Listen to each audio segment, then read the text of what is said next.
مولاي صل وسلم دائما أبدا على حبيبك خير الخلق كلهم.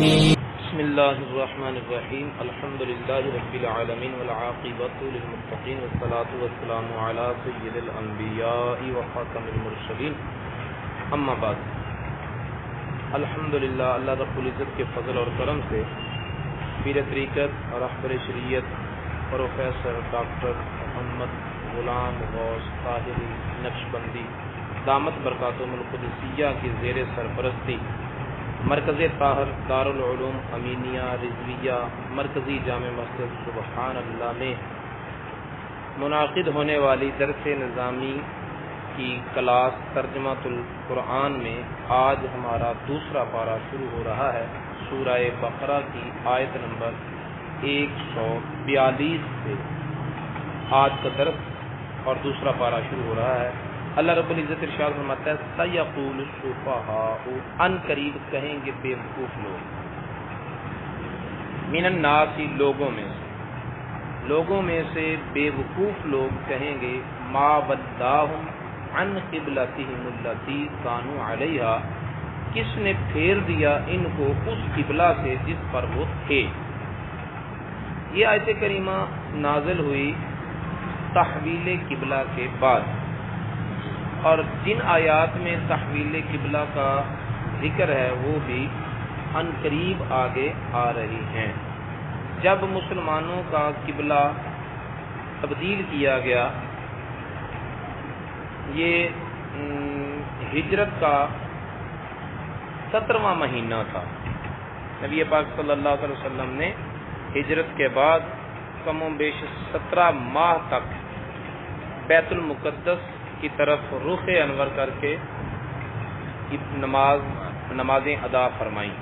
صحابہ کرام بھی آپ کی اقتداء میں بیت المقدس کی طرف ہی رخ کر کے چہرہ کر کے نمازیں پڑھتے رہے. نبی پاک صلی اللہ علیہ وسلم کے قلب انور میں اللہ رب العزت کی طرف سے یہ خیال ڈالا گیا کہ میرا قبلہ وہ ہونا چاہیے جس کو میرے دادا ابراہیم علیہ السلام نے تعمیر کیا تھا. یہ خیال جمتا رہا حتیٰ کہ نبی پاک صلی اللہ علیہ وسلم کی شدید چاہت کا رنگ اختیار کر گیا. اور ایک مرتبہ تو یوں ہوا کہ دوران نماز نبی پاک صلی اللہ تعالی علیہ وآلہ وسلم اللہ رب العزت کے حکم کے انتظار میں بار بار آسمان کی طرف دیکھتے رہے، جس کے نتیجے میں اللہ رب العزت نے نماز کے دوران ہی قبلہ تبدیل کرنے کا حکم ارشاد فرما دیا. جب قبلہ تبدیل ہوا تب یہودیوں کو بہت برا لگا اور انہوں نے اس پر باتیں کسیں. ابھی انہوں نے کچھ جملے بولنے تھے تو ان کے بولنے سے پہلے نبی پاک صلی اللہ علیہ وسلم کو اللہ رب العزت نے پیشگی اطلاع دی کہ ان قریب لوگوں میں سے بے وقوف لوگ جو ہیں وہ کہیں گے کہ ان کو اس قبلہ سے کس نے پھیر دیا جس قبلہ پر وہ تھے. اب قرآن نے اپنے نبی اللہ رب العزت نے اپنے محبوب صلی اللہ علیہ وسلم کو پیشگی اطلاع دی. اس سے ایک تو غیبی خبر اور نبی پاک صلی اللہ علیہ وسلم کے علم غیب کا ثبوت ملا کہ اللہ رب العزت نے وحی جلی کے ذریعے بھی اور وحی خفی کے ذریعے بھی اپنے محبوب کو علوم غیبیہ پر مطلع فرمایا. اور یہ بھی ان میں سے ایک علم غیبی علم ہے کہ انہوں نے ابھی کہنا تھا اور اللہ رب العزت نے پہلے اپنے محبوب کو بتا دیا کہ وہ یہ کہیں گے. قرآن کی آیت بن کر اترا، تلاوت کی گئی. تو اب قرآن کی سچائی کا زور دیکھیں کہ جب پہلے سے کہا جائے، مثلا میں ہی کسی شخص کے بارے میں یہ کہتا ہوں کہ یہ بندہ ابھی ابھی آ کر مجھ سے اس انداز میں یہ بات کرے گا، تو میں نے تو پیشگی یہ بات کر کے گیند اس کی طرف پھینک دی نا. اب اس کے لیے مجھے جھوٹا ثابت کرنا کتنا آسان ہے کہ وہ آ کر وہ بات کرے ہی نہ جو میں نے کہی تھی. اس کو پہلے جو پتہ چل گیا، پہلے جو بتا دیا گیا، تو اس کو مجھے جھوٹا کرنے کے لیے اس کے پاس کتنا آسان موقع ہے. ٹھیک ہے، قرآن نے پیشگی اطلاع دی اور ذرا بھی جھجک اور گھبراہٹ نہیں محسوس کی کہ قرآن کے وہ دشمن ہیں، قرآن کو جھٹلانے کے لیے دن رات وہ کوششیں کر رہے ہیں. اب ان کو موقع دیا جا رہا ہے، وہ قرآن کو جھوٹا ثابت کر دیں گے. کیسے کہ جو قرآن نے کہا ہے کہ ان قریب یہ بات وہ کریں گے، وہ کرتے ہی نہ. کتنا آسان موقع تھا ان کے پاس قرآن کو جھوٹا ثابت کرنے کا. لیکن قرآن کی سچائی کا زور یہ ہے کہ پیشگی مطلع کرنے کے باوجود انہوں نے وہی بات آ کے کہی جو قرآن نے خبر دی. ٹھیک ہے، اور پھر اس سے ان کا لوگوں میں سب سے بڑھ کر بیوقوف ہونا بھی ثابت ہو گیا. جو ان کو لقب دیا اللہ قرآن نے، وہ لفظ بھی اپنی پوری صداقت کے ساتھ سامنے آ گیا. وہ بیوقوف بھی ثابت ہوئے اور قرآن کی خبر بھی سچی ثابت ہوئی، اور ان کو موقع دیا جو وہ اس موقع پر کوئی کام نہ کر سکے اور کر سکتے بھی نہیں تھے. کیوں؟ قرآن وہی کہتا ہے جو ہونا ہوتا ہے، اور جو ہونا ہوتا ہے وہ اللہ کی تقدیر ہے، وہ ہو کر ہی رہتی ہے، اسے کوئی ٹال نہیں سکتا. سَيَقُولُ السُّفَهَاءُ، ان قریب کہیں گے بیوقوف لوگوں میں سے، ما وَلَّاهُمْ عَنْ قِبْلَتِهِمُ الَّتِي كَانُوا عَلَيْهَا، کس نے پھیر دیا ان کو ان کے اس قبلہ سے جس پر وہ تھے. اور یہ اعتراض بھی ان کا بالکل بے جا تھا. ان کا اعتراض یہ بنتا بھی نہیں تھا. بنتا اس لیے نہیں تھا کہ خود انہوں نے اپنی کتابوں میں یہ بات پڑھی ہوئی تھی کہ جو نبی آخر الزماں ہوگا وہ دو قبلوں کی طرف رخ کر کے عبادت کرے گا. ذل قبلتین، دو قبلوں والا ہونا، یہ قرآن یہ پہلی کتابوں میں نبی پاک صلی اللہ علیہ وسلم کی صفت مذکور ہوئی ہے.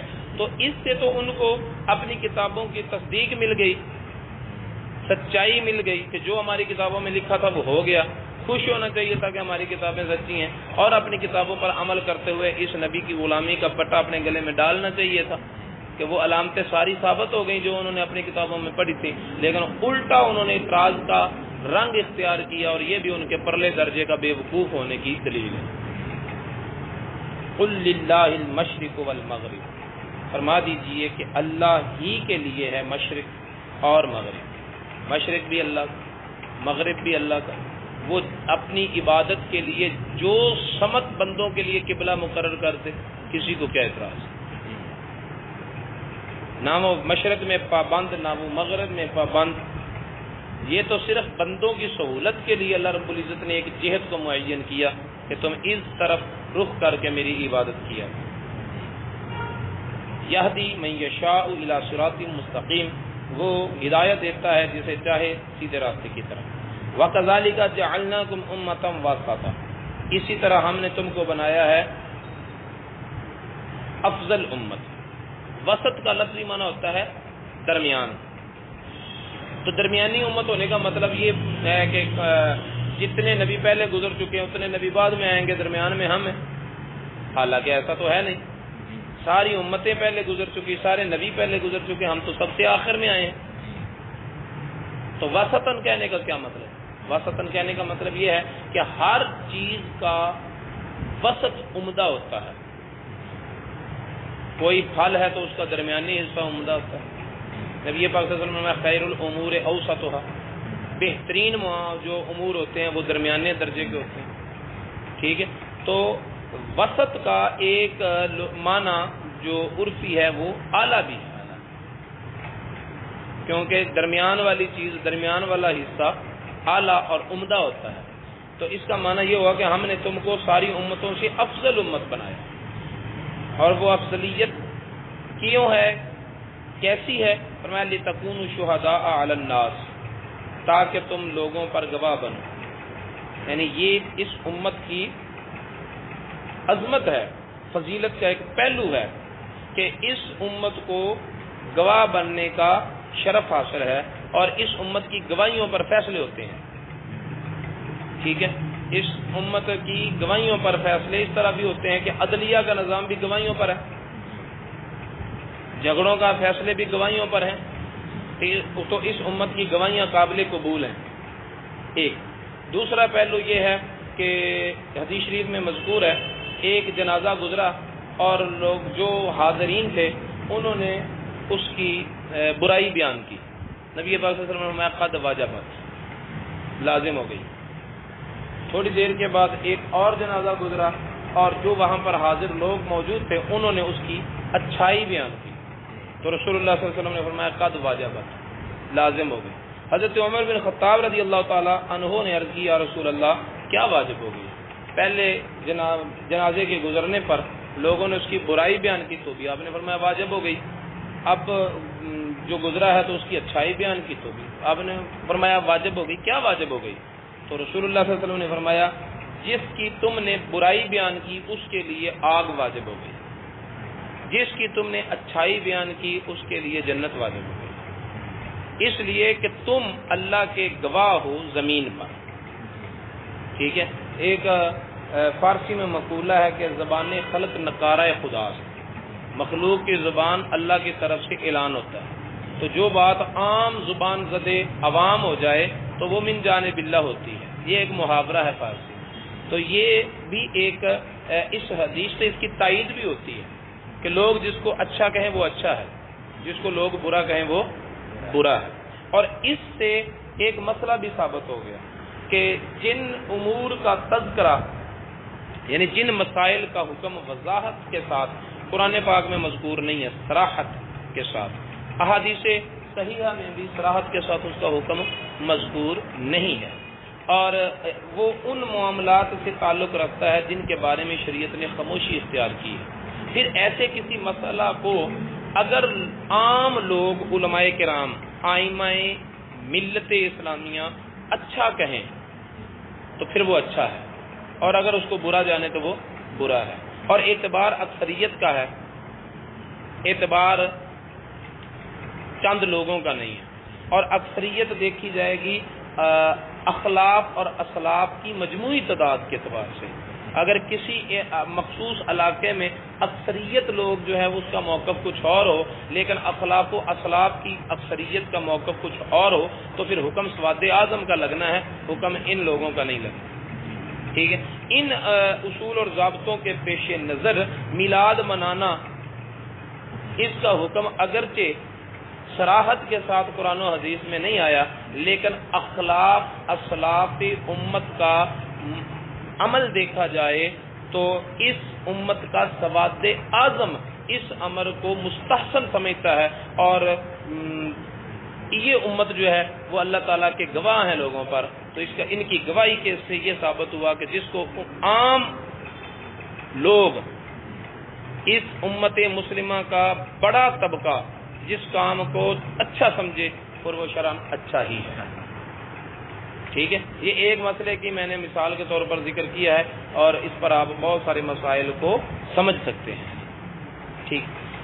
تو شہداء علی الناس ہونے کا ایک معنی یہ بھی ہے کہ یہ امت جو گواہی دیتی ہے تو اس کی گواہی قابل قبول ہوتی ہے. کسی کے جنتی ہونے کی گواہی دے تو وہ جنتی ہے، کسی کے جہنمی ہونے کی گواہی دے تو وہ جہنمی ہے. تو ایک اس کا مطلب یہ بھی ہے کہ قیامت کا دن ہوگا، ساری امتوں کو پیش کیا جائے گا، اللہ تعالیٰ ان سے پوچھے گا کہ کیا میرا پیغام تم تک پہنچا، میرے نبیوں نے میرے بندوں نے میرا پیغام تمہیں پہنچایا؟ تیرے سے انکار کر دیں کہ کوئی نہیں پہنچایا. تیرا حکم آتا، تیرا پیغام آتا، ہم نہ مانتے، ہو ہی نہیں سکتا، ہمارے پاس آیا ہی نہیں. انبیاء کرام سے پوچھا جائے گا تم نے میرا پیغام پہنچایا؟ انبیاء کرام کہیں گے ہاں یا اللہ ہم نے تیرا پیغام ہی بغیر نقص اور زیادتی کے ان کو پہنچا دیا تھا، انہوں نے مانا نہیں، انکار کی. پھر اللہ رب العزت انبیاء کرام سے پوچھے گا کہ تمہارا کوئی گواہ ہے؟ تو وہ نبی کہیں گے کہ ہاں یا اللہ ہمارا گواہ امت محمدیہ ہے. تو یہ امت نبیوں کی گواہی دے گی. اس امت سے پوچھا جائے گا کہ یہ نبی تمہیں اپنے اس دعوے پر گواہ بناتے ہیں، تم گواہی دیتے ہو؟ یہ امت کہے گی ہاں یا اللہ ہم گواہی دیتے ہیں کہ تیرے ان بندوں نے تیرا پیغام ان بندوں تک پہنچا دیا تھا. پھر ان سے پوچھا جائے گا کہ تم تو بعد میں آنے والے لوگ تھے، تم کیسے گواہی دیتے ہو؟ ان کے زمانے میں تم تو موجود ہی نہیں تھے. تو یہ امت کہے گی کہ ہمیں ہمارے نبی نے بتایا. کہ تیرا پیغام تیرے ان نبیوں نے ان بندوں تک پہنچا دیا تھا، تو نے اپنے اس محبوب پر قرآن نازل کی، اور اس قرآن میں بھی یہ بات واضح طور پر موجود تھی کہ ان اللہ کے تیرے نبیوں نے تیرا پیغام ان لوگوں تک پہنچا دیا. ٹھیک ہے، تو اس گواہی پر پھر فیصلہ ہو جائے گا. پھر اس امت سے گواہ لیا جائے گا رسول اللہ صلی اللہ علیہ وسلم. تو رسول اللہ صلی اللہ علیہ وسلم اس امت کی صداقت کی گواہی دیں گے. ٹھیک ہے، نبی پاک صلی اللہ علیہ وسلم انبیاء نے دعویٰ کیا، ان سے گواہ مانگا گیا، پھر اس امت نے ان کی گواہی دی، تو ان گواہوں سے آگے گواہ مانگا گیا کہ تمہاری سچائی کا کون گواہ ہے. اور پھر جب اس امت کی سچائی پر رسول اللہ صلی اللہ علیہ وسلم نے گواہی دی تو رسول اللہ صلی اللہ علیہ وسلم سے یہ سوال نہیں ہوگا کہ آپ کیسے گواہی دیتے ہیں، آپ بھی تو بعد میں آئے ہیں. رسول اللہ صلی اللہ علیہ وسلم سے یہ سوال، یعنی نبی پاک صلی اللہ علیہ وسلم کی گواہی وہ گواہی ہے جس پر جرا ہے ہی نہیں. ہر گواہی پر جرا ہے، رسول اللہ صلی اللہ علیہ وسلم کی گواہی پر کوئی سوال نہیں، کوئی جرا نہیں. کیوں؟ اس لیے کہ جس نے جرا کرنی ہے اس نے تو یہ ساری شانیں عطا فرمائی ہیں. ٹھیک ہے، تو اس سے ایک تو یہ پتہ چلا علم کے بغیر گواہی تو نہیں دی جا سکتی نا. نبیوں پر اس امت کو گواہ، اس امت پر رسول اللہ کو گواہ، رسول اللہ پر کوئی گواہ نہیں. کیوں؟ اس لیے کہ نبیوں کے معاملات کی گواہ یہ امت ہے، کیونکہ اس امت کو قرآن اور نبی کے ذریعے ان کا علم مل گیا. پھر اس امت کے حالات پر رسول اللہ صلی اللہ علیہ وسلم گواہ ہیں، کیونکہ اس رسول کو اللہ تعالیٰ کی طرف سے علم مل گیا. اور پھر اس رسول پر کوئی گواہ نہیں، اس لیے کہ مخلوق میں کوئی اس رسول سے زیادہ علم والا ہے ہی نہیں ہے. فوق کل ذی علم علیم، تو اس علیم کے اوپر جو علیم ہے وہ ذات باری تعالیٰ ہی ہے، مخلوق میں اس کا شمار نہیں. ٹھیک ہے، تو یہاں گواہی سے مراد یہ گواہی بھی ہے کہ ہم تم کو بہترین امت بنایا ہے تاکہ تم لوگوں پر گواہ بنو. الناس بیان کرنے سے لفظ ناس سے یہ پتہ چلتا ہے کہ علل اطلاق ساری انسانیت پر یہ امت گواہ ہوگی، اور اس پوری امت پر رسول اللہ صلی اللہ علیہ وسلم گواہ ہوں گے، اور رسول اللہ صلی اللہ علیہ وسلم جو ہے ان کی گواہی کے تحت ساری کی ساری انسانیت داخل اور شامل ہے، کوئی بھی اس سے باہر اور خارج نہیں ہے. اسی طرح ہم نے تم کو بنایا ہے بہترین امت تاکہ ہو جاؤ تم لوگوں پر گواہ. وَيَكُونَ الرَّسُولُ عَلَيْكُمْ شَهِيدًا، اور ہو عظیم الشان رسول تم پر گواہ. ٹھیک ہے، وہ عظیم الشان رسول جو ہے وہ تم پر گواہ ہے، اور گواہ کی گواہی کے بغیر دعویٰ قابل قبول نہیں ہوتا. تو انبیاء کرام کی جو خدمات ہیں، یعنی فرائض نبوت، وہ احسن انداز ادا کرنے کے باوجود ان کی قبولیت اس امت کی گواہی پر موقوف. فرائض نبوت سمجھے اس بات، ہم جو فرائض ادا کرتے ہیں وہ فرائض نبوت نہیں ہیں، وہ فرائض عبادت ہیں یا فرائض عبودیت ہیں. نماز فرض ہے، روزہ فرض ہے، حج فرض ہے، زکاتیں فرض ہیں، تو یہ فرائض عبودیت میں شامل ہے. اور انبیاء اکرام نے جن فرائض کو ادا کیا وہ فرائض نبوت ہیں. ان فرائض کا درجہ ان فرائض کی بنسبت بہت بڑا ہے. فرائض نبوت جو ہیں وہ بغیر شہادت کے قابل قبول نہیں ہے، گواہی لی جا رہی ہے. تو پھر ہمارے جو ان سے بڑے ہی ادنا درجے کے فرائض ہیں وہ بغیر شہادت کے کیسے قبول ہوں گے؟ اس لیے جب تک ہماری عبادتوں ریاضتوں پر رسول اللہ صلی اللہ علیہ وسلم کی تصدیقی گواہی نہیں ہوگی کوئی شے بھی قابل قبول نہیں ہے. سلطان العارفین نے فرمایا بے بسم اللہ اسم اللہ دا اے بھی گہنا پارا ہو پر نال شفاعت سرور عالم چھٹسی عالم سارا ہو. یعنی کام جو ہے وہ رسول اللہ کے اشارے سے بننا ہے. وما جعلنا القبلۃ التي كنت عليها، اور نہیں بنایا ہم نے اس قبلے کو قبلہ جس پر آپ تھے، الا لنعلم، مگر صرف یہ ظاہر کرنے کے لیے کہ من یتبع الرسول، کون پیروی کرتا ہے رسول کی، ممن ینقلب علی عقبیہ، اس سے جو پلٹتا ہے اپنی ایڑیوں کے بل، اپنے الٹے پاؤں پلٹ جاتا ہے، یعنی اس وجہ سے کہ اس نے بیت المقدس اتنا پرانا قبلہ اسے چھوڑ دیا. لہذا دین اسلام کو چھوڑ دیا، قبلہ ہی اپنا علیحدہ وکھرا بنا لیا۔ اور جس نے کہا کہ اچھا جی ہمیں تو سروکار ہے اس سرکار سے، یہ بیت المقدس کی طرف رخ کریں تو ہمارا بیت المقدس قبلہ، یہ کعبہ کی طرف رخ کریں تو کعبہ قبلہ، ہمیں نہ سروکار ہے کعبہ سے نہ بیت المقدس سے، ہمیں سروکار ہے ان سرکاروں سے، ٹھیک ہے، جدھر ان کا رخ ادھر ہمارا رخ، تو وہ کامیاب ہے۔ اللہ تعالیٰ فرماتا ہے کہ ہم نے اس بات کو ظاہر لِنَعْلَمَ کمالا، یہ نہیں کرنا تاکہ ہم جان لیں، اس کا مطلب پہلے اللہ نہیں جانتا تھا۔ اللہ تعالیٰ کا علم اسباب کا محتاج نہیں ہے، اسباب کے تحت ہمارے علوم ہیں۔ اللہ رب العزت کا علم جو ہے وہ ما فوق الاسباب ہے۔ یہ آزمائش نہ ہوتی تو اللہ تعالیٰ کو معلوم نہ ہوتا، تو یہ آزمائش کی ہے تب اللہ تعالیٰ کو معلوم ہوا ہے کہ کون رسول کی پیروی کرتا ہے، کون الٹے پاؤں پھرتا ہے۔ اللہ تعالیٰ کو ازلاً معلوم ہے۔ یہاں پر علم بمانا ظہور ہے، تاکہ ہم ظاہر کر دیں سب پر، ہمیں تو پتہ ہے ہی، تاکہ ہم لوگ دوسروں پر ظاہر کر دیں۔ اب یہاں پر دیکھیں کہ بیت المقدس جو ہے وہ صرف 1 2 3 4 سال سے قبلہ نہیں تھا، 10 15 سال سے 20 25 سال سے قبلہ نہیں تھا۔ حضرت موسیٰ علیہ السلام سے عیسیٰ علیہ السلام تک کم و بیش 2 یا 4 ہزار سال کا فاصلہ ہے۔ عیسیٰ علیہ السلام سے لے کر نبی پاک صلی اللہ علیہ وسلم کی بعثت تک 600 سال کا فاصلہ ہے، یہ ہزاروں سال کی مدت ہے۔ اللہ رب العزت نے اس قبلہ کو ہزاروں سال تک قبلہ بنائے رکھا، اور بنایا کیوں؟ اتنی دیر تک اس کو قبلے کی اتھارٹی صرف اس لیے دی ہے تاکہ یہ پتہ چلے رسول اللہ صلی اللہ علیہ وسلم کا وفادار کون ہے اور بے وفا وفادار کون ہے۔ یعنی کہ بیت المقدس کو قبلہ بننے کا شرف بھی رسول اللہ کی وجہ سے ملا ہے، یہی نتیجہ نکلا نا۔ ہم نے نہیں بنایا اس قبلے کو قبلہ مگر اس لیے تاکہ ظاہر کریں کہ کون رسول کی پیروی کرتا ہے۔ مطلب یہ ہے کہ شان اس رسول کی دکھانا مقصود تھی، اور اس رسول کی شان کو ظاہر کرنے کے لیے بیت المقدس کو قبلہ ہونے کا مقام ملا۔ تو پتہ یہ چلا کہ بیت المقدس کو قبلہ ہونے کی سعادت رسول اللہ کے طفیل ملی ہے، اور بیت اللہ شریف جو کعبہ معظمہ ہے بنائے خلیل، وہ تو ملا ہی رسول اللہ کی چاہت سے ہے نا، اس کو تو قبلہ بننے کی اتھارٹی جو ہے وہ دلوائی رسول اللہ نے، ٹھیک ہے۔ مطلب یہ ہے کہ قبلہ ہو بیت اللہ شریف، قبلہ ہو بیت المقدس شریف، ان دونوں کو قبلہ ہونے کی حیثیت ملی ہے رسول اللہ صلی اللہ علیہ وسلم کی وجہ سے، تو پھر قبلے کا قبلہ اور اصل قبلہ تو رسول اللہ کی ذات والا سے جو عزتیں عطا فرمانے والی۔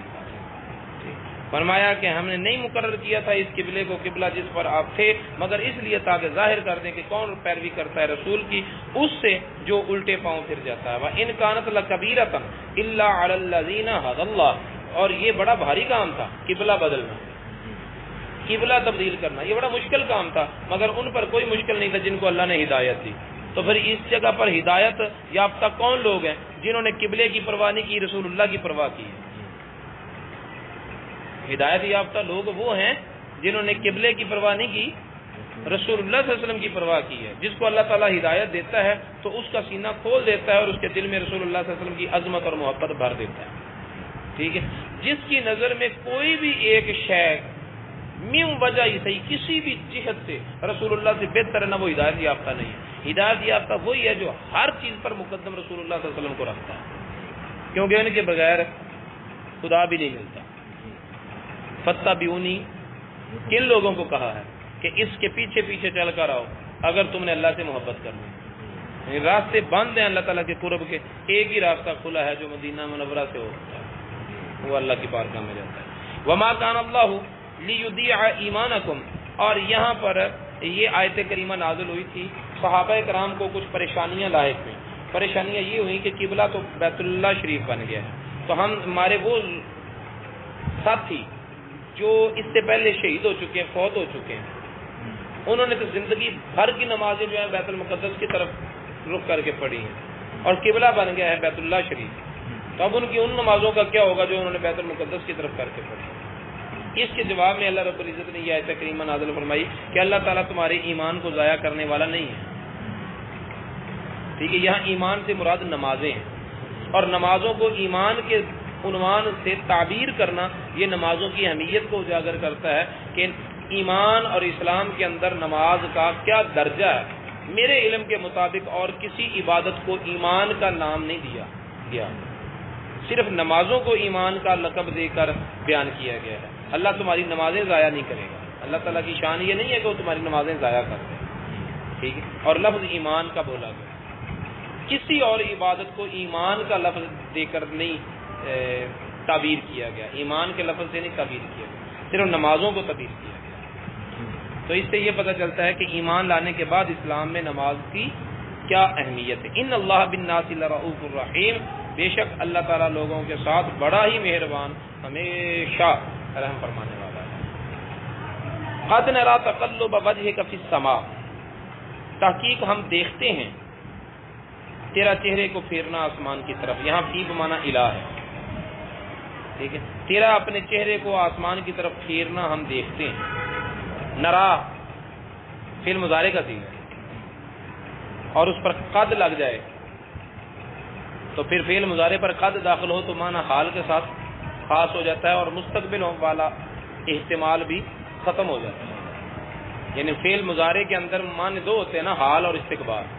قد فعل مضارع پر داخل ہو جائے تو وہ استقبال کا احتمال ختم کر کے فعل مضارع کو حال کے معنی میں خاص کر دیتا ہے، ٹھیک ہے۔ دیکھیں گے نہیں، دیکھ رہے، دیکھ لیا بھی نہیں کہ تیری اس ادا کو ہم نے دیکھ لیا اور ہمارا یہ دیکھنا ماضی بن گیا، فرمایا نہیں، تیرا دیکھنا تو ماضی بن گیا، وہ تو گزرے ہوئے وقت میں چلا گیا، تیرا چہرہ آسمان کی طرف اٹھانا یہ تو ماضی بن گیا، یہ فعل ہوا، بس وہ زمانہ گزر گیا، ٹھیک ہے، اور اسی زمانے کی لپیٹ میں یہ ادا بھی ماضی کی زینت بن گئی، لیکن اس ادا کو ہمارا مسلسل دیکھنا یہ قصہ ماضی نہیں بنا، ہم اس ادا کو آج بھی دیکھ رہے ہیں۔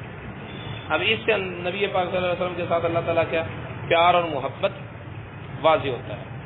ہم دیکھ رہے ہیں تقلب وجهک فی السماء، تیرا اپنے چہرے کو پھیرنا آسمان کی طرف، فَلَنُوَلِّيَنَّكَ قِبْلَةً تَرْضَاهَا، تو ضرور ضرور ضرور، ایک لام تاکید، دوسرا نون تاکید ثقیلہ، تیسرا جمع کا صیغہ، تاکیدیں تاکیدیں ہی تاکیدیں، بڑے پکی بات کی کہ ضرور ضرور ضرور ہم پھیر دیں گے آپ کو اس قبلہ کی طرف جس کو آپ پسند کریں، پھیر دیں گے آنے والے وقت میں، لیکن پھر ساتھ ہی فرمایا فَوَلِّ وَجْهَكَ شَطْرَ الْمَسْجِدِ الْحَرَامِ، تو پھیر لیں اپنا چہرہ آپ مسجد حرام کی طرف، پہلے کہا پھیر دیں گے، پھر فوراً فرمایا پھیر لیں، جب فوراً ہی حکم دینا ہے تو پیشگی وعدہ کیسا؟ وعدہ تو تب دیا جاتا ہے نا جب کچھ وقت سے بعد کام کرنا ہو، ٹھیک ہے، ابھی نہیں کر رہے، تھوڑے وقت بعد کریں گے، ابھی وعدہ کرتے ہیں آپ کے ساتھ کہ پھر یہ کام کر دیں گے، وعدہ پہلے کیا، لیکن اسی وحی میں، اسی آیت میں اور اسی نزول میں، یہ نہیں کہ پہلے کلمات پہلے نازل ہوئے بعد والے کلمات بعد میں نازل ہوئے، نہیں، یہ ایک ہی وقت نازل ہوئی ہے یہ پوری آیت، ٹھیک ہے۔ تو پہلے کہا ہم پھیر دیں گے، پھر فرمایا پھیر لیجیے اپنا چہرہ، صرف یہ بتانے کے لیے کہ اللہ اپنے نبی کے ساتھ جو وعدے کرتا ہے ان وعدوں کو پورا کتنی جلدی کرتا ہے، اور اللہ رب العزت اپنے محبوب کے تمناؤں کو کتنی جلدی بام تکمیل تک پہنچاتا ہے۔ فَلَنُوَلِّيَنَّكَ قِبْلَةً تَرْضَاهَا، تو ضرور ضرور ضرور ہم پھیر دیں گے آپ کو اس قبلہ کی طرف جس کو آپ پسند کرتے ہیں۔ اب ترضاہا کے لفظ بتاتے ہیں کہ اس قبلہ کے قبلہ بننے کی وجہ صرف اور صرف یہ ہے کہ آپ کی مرضی ہو گئی ہے، آپ کی چاہت ہو گئی ہے کہ اس کو قبلہ بنایا جائے، اس کے علاوہ اور کوئی وجہ قرآن نے نہیں بیان کی۔ قرآن کے لفظ یہی بتاتے ہیں کہ اس قبلہ کے قبلہ بننے کی وجہ رسول اللہ صلی اللہ علیہ وسلم کی مرضی ہے، رسول اللہ کو راضی کرنے کے لیے اس کو قبلہ بنایا گیا، اور کب سے بنا 1400 سال تو ہو گئے اور آگے پتہ نہیں کتنا زمانہ گزرے گا، تو رسول اللہ صلی اللہ علیہ وسلم کو راضی کرنے کے لیے اللہ تعالیٰ صدیوں کو کچھ بھی نہیں سمجھتا، ٹھیک ہے۔ اب یہ قبلے کی حیثیت سے کبھی بھی ختم اس کی نہیں ہو سکتی، کیونکہ یہ نعمت رسول اللہ صلی اللہ علیہ وسلم کی وجہ سے ملی ہے. فَلَنُوَلِّيَنَّكَ قِبْلَةً تَرْضَاهَا فَوَلِّ وَجْهَكَ شَطْرَ الْمَسْجِدِ الْحَرَامِ وَحَيْثُ مَا كُنتُمْ فَوَلُّوا وُجُوهَكُمْ شَطْرَهُ. اور تم جہاں کہیں بھی ہو پھیر لو اپنے چہرے اس مسجد کی طرف. یہ حکم دیا گیا ہے امت کو. اچھا، اب اللہ رب العزت نے جتنے بھی احکام دیے ہیں، مثلا جب نماز کا حکم دیا، میرے نہیں علم میں کہ نبی پاک صلی اللہ علیہ وسلم کو نماز پڑھنے کا حکم الگ دیا ہو، امت کو نماز پڑھنے کا حکم الگ دیا ہو. ایک ہی حکم میں نبی بھی شامل ہے، امت بھی شامل ہے. ٹھیک ہے. اسی طرح باقی احکامات ہیں. صرف یہ قبلہ بدلنے کا جو حکم ہے نا، اس میں یہ انوکھا پن ہے کہ اپنے نبی کو الگ کہا اور امت کو الگ کہا. ٹھیک ہے. کیوں؟ اس لیے یہ الگ الگ حکم اس لیے دیا ہے کہ نبی صلی اللہ علیہ وسلم کو قبلے کی طرف رخ کرنے کا حکم دینا یہ اور حیثیت سے ہے، اور امت کو قبلے کی طرف رخ کرنے کا حکم دینا اس کی حیثیت اور ہے. ٹھیک ہے. نبی صلی اللہ علیہ وسلم کو قبلے کی طرف رخ کرنے کا حکم دیا جا رہا ہے تو ان کی رضا کو پورا کرنے کے لیے، اس لیے نہیں کہ یہ عبادت کرنے کے لیے اس قبلے کے محتاج ہیں. آئیے بات سمجھ میں. اس لیے کہ اللہ ان کی رضا پوری کر رہا ہے، ان کی مرضی کو پورا کر رہا ہے. اور فرمایا محبوب تو مسجد حرام کی طرف چہرہ کر تاکہ تیرے چہرہ کرنے سے وہ قبلہ بن جائے. اور پھر کہا کہ لوگوں تم اس کی طرف چہرہ کرو کیونکہ اب اس کو قبلہ بنا دیا گیا ہے. ٹھیک ہے. تم اپنی عبادت کی صحت میں اس قبلے کے محتاج ہو، رسول اپنی عبادت کی صحت میں اس قبلے کا محتاج نہیں ہے. رسول صلی اللہ علیہ وسلم اس کی طرف چہرہ کریں گے تو اس کو قبلے کی اتھارٹی ملے گی، اور تم اس کی طرف چہرہ کرو گے تو تمہاری عبادت کو قبولیت کا مرتبہ ملے گا. تو تمہارا اس قبلے کی طرف چہرہ کرنا اور ہے، نبی کا اس قبلے کی طرف چہرہ کرنا اور ہے. دونوں کی حیثیت اور نوعیت یکساں نہیں ہے. اس لیے اللہ رب العزت نے ایک حکم نہیں دیا بلکہ دو الگ الگ حکم عطا فرمائے.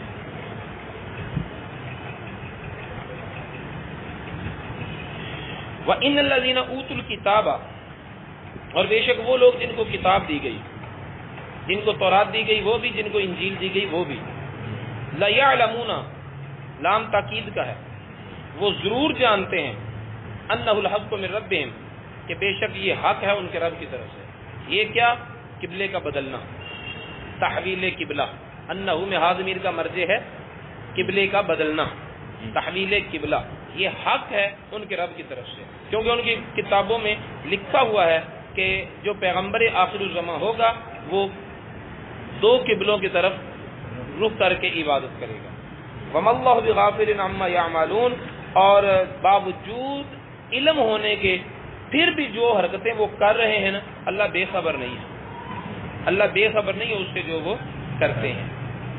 وَلَا إِنْ أَتَيْتَ الَّذِينَ أُوتُوا الْكِتَابَ بِكُلِّ آيَةٍ مَا تَبِعُوا قِبْلَتَكَ، اور اگر آپ لے آئیں، دکھا دیں ان لوگوں کو جنہیں کتاب دی گئی ساری نشانیاں، جتنی نشانیاں وہ مانگتے ہیں نا، اب ساری نشانیاں دکھا دیں، مَا تَبِعُوا قِبْلَتَكَ، پھر بھی وہ آپ کے قبلے کی پیروی نہیں کرتے. اللہ تعالیٰ نے ان کی حقیقت بتا دی اپنے نبی کو صلی اللہ علیہ وسلم. ٹھیک ہے. تو پھر اللہ تعالیٰ نے جب حقیقت بتائی ہے تو نبی نے حقیقت جان لی ہے، یا اللہ کے بتانے کے بعد بھی بے علم ہی رہا ہے؟ جان لی ہے تو پھر ماننا پڑے گا نا کہ نبی اللہ کی عطا سے ہماری حقیقتوں کو جانتا ہے. اگر وہ ان کو جو نہیں ماننے والے بیگانے ہیں ان کی حقیقتوں کا علم اللہ تعالیٰ نے اپنے نبی کو دیا ہے تو ماننے والوں کی حقیقتوں کا علم نہیں دیا؟ یقیناً دیا. ٹھیک ہے. اس لیے اس سے یہ پتہ چلا کہ اللہ تعالیٰ نے اب مخلوق کی حقیقتوں کا علم اپنے محبوب کو دیا ہے. وما انت بتابع قبلتهم، اور نہیں ہے تو پیروی کرنے والا ان کے قبلے کی. اس میں پیشین گوئی ہے کہ اے محبوب، جس کو پہلے قبلہ بنایا گیا تھا وہ تو آپ کی چاہت کو پورا کرنے کے لیے منسوخ ہو گیا، لیکن جس کو آپ کی وجہ سے قبلہ بنایا گیا ہے اب تاکہ ہمیں قیامت وہ منسوخ نہیں ہوگا، اس کی قبلہ ہونے والی حیثیت ہمیشہ برقرار رہے گی۔ یہ خبر ہے اس میں کہ وما انت بتابع قبلتہم، اور نہ تو پیروی کرنے والا ہے ان کے قبلہ کی، نہیں اب یہ حکم بدلنا نہیں ہے، اب اسی کو قبلہ کی پارٹی رہنی ہے۔ وما بعضهم بتابع قبلۃ بعض، اور حالت ان کی یہ ہے کہ وہ ایک دوسرے کے قبلہ کی بھی پیروی نہیں کرتے، قبلہ دونوں کا ایک ہے، یہودیوں کا بھی بیت المقدس، عیسائیوں کا بھی ہے بیت المقدس، لیکن یہودیوں کا بیت المقدس وہ چٹان اور صخرہ ہے جس کے ساتھ حضرت موسیٰ علیہ السلام تو اپنے معاملات طے کرتے تھے، ٹھیک ہے، اور عیسائیوں کا وہ مکان شرقی ہے جہاں پر حضرت عیسیٰ علیہ السلام کی ولادت ہوئی تھی، تو وہ اس کی چٹان والی جہت کو قبلہ بناتے ہیں، گھر وہی ہے بیت المقدس، اور عیسائی جو ہیں وہ اس کی مکان شرقی والی جہت کو قبلہ مانتے ہیں، وہ ان کے قبلہ کی طرف نہیں آتے، وہ ان کی جہت کی طرف نہیں آتے، عبادت نہیں کرتے، گھر ایک ہی ہے اور انہوں نے تقسیم کر رکھی ہے، وہ آپس میں بھی ایک قبلے پر بھی متحد نہیں ہے، ٹھیک ہے۔ وَلَا إِنِ اتَّبَعْتَ أَهْوَاءَهُم مِّن بَعْدِ مَا جَاءَكَ مِنَ الْعِلْمِ، اور اگر تو پیروی کرے گا ان کی خواہشات کی، یہاں پر خطاب رسول اللہ سے ہے، مراد احاد امت ہیں، امت کے ایک ایک فرد کو کہا جا رہا ہے کہ اگر تم پیروی کرو گے ان کی خواہشات کی، بعد اس کے کہ آ گیا تمہارے پاس علم، انک اذا لمن الظالمین، پھر تم اس وقت ظالم ہو، اپنی جانوں پر ظلم کرنے والے۔ الذین آتیناہم الکتاب یعرفونہ کما یعرفون ابناءہم، بے شک وہ لوگ جن کو ہم نے کتاب دی ہے وہ جانتے ہیں اس کو ایسے جیسے جانتے ہیں اپنے بیٹوں کو۔ کس کو؟ یہاں یعرفونہ ہو میں ہا ضمیر کا مرجع عام طور پر یہی سمجھا جاتا ہے کہ رسول اللہ صلی اللہ علیہ وسلم کی ذات ہے، اور یہاں بتایا یہ جا رہا ہے کہ وہ لوگ جن کو کتاب دی ہے وہ اس نبی کو ایسے پہچانتے ہیں جیسے اپنے بیٹوں کو پہچانتے ہیں۔ مفسرین نے اس کا یہ معنی بھی لکھا ہے اور عام مشہور معنی یہی ہے۔ اور حضرت عمر بن خطاب رضی اللہ تعالیٰ عنہ نے عبداللہ بن سلام سے پوچھا تھا کہ اس آیت کا معنی تیری نظر میں کیا ہے، تو حضرت عبداللہ بن سلام نے کہا تھا کہ ہاں ہم تورات میں اپنے رسول اللہ صلی اللہ علیہ وسلم کا ذکر اتنا پڑھ چکے ہیں کہ جب میں نے پہلی نظر رسول اللہ صلی اللہ علیہ وسلم کو دیکھا تو میں نے پہچان لیا کہ یہ وہی رسول ہے جس کا ذکر تورات میں ہو رہا ہے، ٹھیک ہے۔ کہتے میں تورات سے یہ تو یقین کے ساتھ جان گیا کہ یہ وہی رسول ہے جس کا ذکر تورات میں ہوا ہے، لیکن اپنی اولاد کے بارے میں تو میں نہیں جانتا کہ وہ کس کی اولاد ہے، میری ہے یا کسی اور کی ہے، عورتوں کے احوال کی گواہی کون دے سکتا ہے۔ جب یہ بات حضرت عبداللہ بن سلام نے کی تو حضرت عمر بن خطاب رضی اللہ تعالیٰ نے عبداللہ بن سلام کا پیشانی چومی، ٹھیک ہے، اور انہوں نے بتایا کہ قرآن تو یہ کہہ رہا ہے کہ یہ لوگ نبی کو ایسے پہچانتے ہیں جیسے اپنی اولاد کو پہچانتے ہیں، لیکن میں کہتا ہوں کہ اولاد کی بنسبت ہم نبی کو زیادہ پہچانتے ہیں، کیونکہ ان کے نبی ہونے کی خبریں جو ہیں وہ سچی ہیں، تحقیق یافتہ ہیں، اور ہماری اولاد کے بارے میں تو ہمیں اتنی یہی خبر ہے نا کہ ہماری بیوی نے کہا کہ یہ تیری اولاد ہے، اور وہ سچی ہے یہ جھوٹی ہے ہمیں اس تک کا کیا پتہ۔ عبداللہ بن سلام نے اس کا یہ معنی بتایا۔ بعض محققین نے مفسرین نے یہاں پر یہ بھی گفتگو کی ہے کہ یعرفونہ میں ہا ضمیر کا مرجع ہے تحویل قبلہ، کہ قبلے کا بدلنا، یہ بات اہل کتاب ایسے جانتے ہیں جیسے اپنی اولاد کو جانتے ہیں، یعنی انہیں پتہ ہے کہ یہ کعبہ قبلہ بدلنا ہی بدلنا تھا، پھر جان بوجھ کر یہ جو ہے نا وہ باتیں کر رہے ہیں اور شرارتیں کر رہے ہیں، جان بوجھ کر یہ خرافات بول رہے ہیں، ورنہ ان کے پاس علم ہے، یقیناً یہ جانتے ہیں، بالیقین یہ جانتے ہیں کہ ایسا ہونا ہی تھا۔ بہرحال دونوں تفسیروں میں ایک دلکش معنی اور عمدہ مفہوم موجود ہے۔ وَإِنَّ فَرِيقًا مِّنْهُمْ لَيَكْتُمُونَ الْحَقَّ وَهُمْ يَعْلَمُونَ، اور ان میں سے ایک گروہ جو ہے وہ حق کو چھپاتا ہے، یعنی نبی پاک صلی اللہ علیہ وسلم کی علامتوں، نشانیوں، اوصاف، خصائل، شمائل کو چھپاتا ہے۔ وَهُمْ يَعْلَمُونَ، اور وہ جانتے ہیں، یعنی جان بوجھ کر ایسا کرتے ہیں، غلطی سے ایسا نہیں ان سے ہوتا، جان بوجھ کر ایسا کرتے ہیں۔ الحق من ربک، حق تیرے رب کی طرف سے، فلا تکونن من الممترین، تو آپ شک کرنے والوں میں سے نہ ہوں۔ خطاب رسول اللہ صلی اللہ علیہ وسلم سے ہے، لیکن مراد احاد امت ہے، عام لوگوں کو کہا جا رہا ہے کہ آپ شک کرنے والوں میں سے نہ بنے، ورنہ رسول اللہ صلی اللہ علیہ وسلم کو منع کرنے کی ضرورت اس لیے نہیں ہے کہ شک تو رسول اللہ صلی اللہ علیہ وسلم کے قلب اطہر میں ہے ہی نہیں، شک کا ذرہ بھی نہیں۔ وما علینا الا البلاغ۔ صدق اللہ العظیم۔ مولاي صل وسلم دائما أبدا على حبيبك خير الخلق كلهم